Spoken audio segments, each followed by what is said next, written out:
नमस्कार मित्रांनो, स्वागत आहे तुमचं आपल्या कृषी अपडेट यूट्यूब चॅनलवरती। यंदा संपूर्ण देशात सर्वत्र मुसळधार पाऊस सुरू आहे। अनेक ठिकाणी नद्या नाले ओसंडून वाहत आहेत, तर काही शहरात पूर परिस्थिती निर्माण झाली आहे। हिमाचल प्रदेश आणि केरळमधील वायनाड इथं पावसामुळे भूस्खलन होत असून अनेक नागरिकांना आपले प्राण गमवावे लागले। देशातील अनेक शहरात पावसाचा रेड अलर्ट देण्यात आलाय। एकीकडे हे सगळं असताना आता भारतीय हवामान विभागाने ऑगस्ट आणि सप्टेंबर या मान्सूनच्या अखेरच्या 2 महिन्यात सुद्धा सरासरीपेक्षा जास्त पाऊस कोसळणार असल्याचा अंदाज व्यक्त केलाय।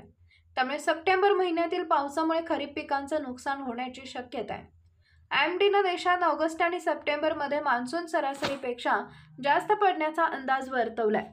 मात्र सप्टेंबरच्या शेवटी आणि ऑक्टोबरच्या सुरुवातीस हवामान कसे राहते यावर खरीप पिकांचं भवितव्य अवलंबून असेल।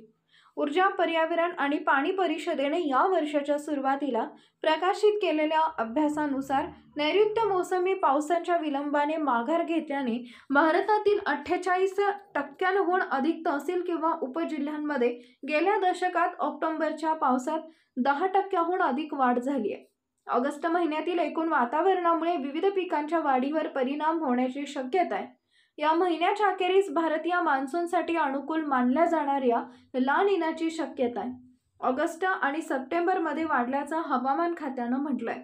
यापुढील हवामान अंदाज पाहण्यासाठी आपल्या कृषी अपडेट यूट्यूब चॅनलला सबस्क्राईब करा। धन्यवाद।